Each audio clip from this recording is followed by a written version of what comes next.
여야는 조금 전 본회의를 열어 지난해 정부 결산안을 처리했습니다. 또 모레부터 시작되는 19대 국회 마지막 국정감사를 앞두고 증인 채택 문제를 둘러싼 치열한 기싸움을 벌이고 있습니다. 국회 연결하겠습니다. 안윤학 기자. 네, 국회에 나와 있습니다. 네, 지금 국회 본회의가 진행되고 있죠?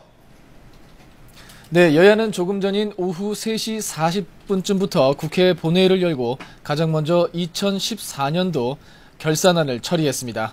야당은 그동안 특수활동비 개선 방안을 요구하며 결산안 처리를 미뤄왔는데요. 어제 여야가 다음 달 27일까지 특수활동비 개선 방안을 합의하면서 극적으로 합의하면서 결산안 처리까지 이르게 됐습니다. 특수활동비의 물꼬가 트이면서 오늘 본회의에서는 결산안과 함께 표류해온 이기택 대법관 후보자 임명 동의안도 상정돼 현재 표결 처리 중입니다. 현재 의원들의 투표가 한창인데요.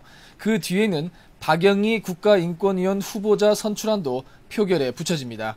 여야가 이처럼 8월 임시국회에서 처리하지 못한 밀려있던 숙제를 털어내면서 모레부터 시작하는 국정감사와 다음 달부터 본격 시작하는 내년도 예산안 심사에 집중할 수 있게 됐습니다.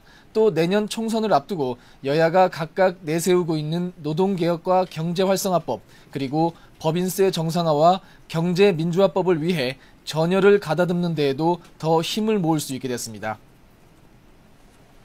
국정감사가 이제 이틀 뒤에 시작되는데 증인 채택을 둘러싸고 여야가 공방을 벌였죠? 네, 어제 국회 정무위원회에서 있었던 일이죠. 경영권 분쟁으로 논란이 됐던 신동빈 롯데그룹 회장에 대한 국감 증인 채택 문제를 놓고 여야가 막말 공방까지 벌였는데요. 재벌 총수의 증인 채택 문제를 놓고 새정치연합 이종걸 원내대표가 새누리당이 한 입으로 한 말만 할 수 있도록 분명히 하겠다며 공세를 이어갔습니다.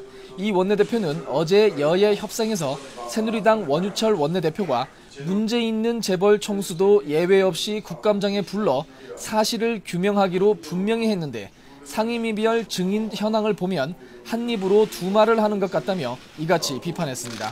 이어 경제민주화 특위를 구성해 대한민국의 지속가능한 성장 패러다임을 만들겠다고 강조했는데요.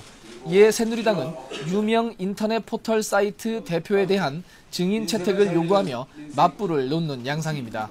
조원진 원내수석 부대표는 포털 뉴스를 중심으로 불공정성이 눈에 보이는데 포털 관련 증인 채택에 대해 야당이 전면 거부했다고 지적했습니다.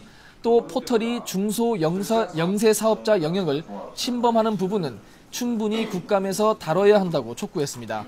앞서 김무성 대표도 지난 4일 네이버와 다음 콘텐츠의 공정성에 문제가 있다는 여의도 연구원 조사 결과를 언급하며 국감 증인 채택을 시사했습니다.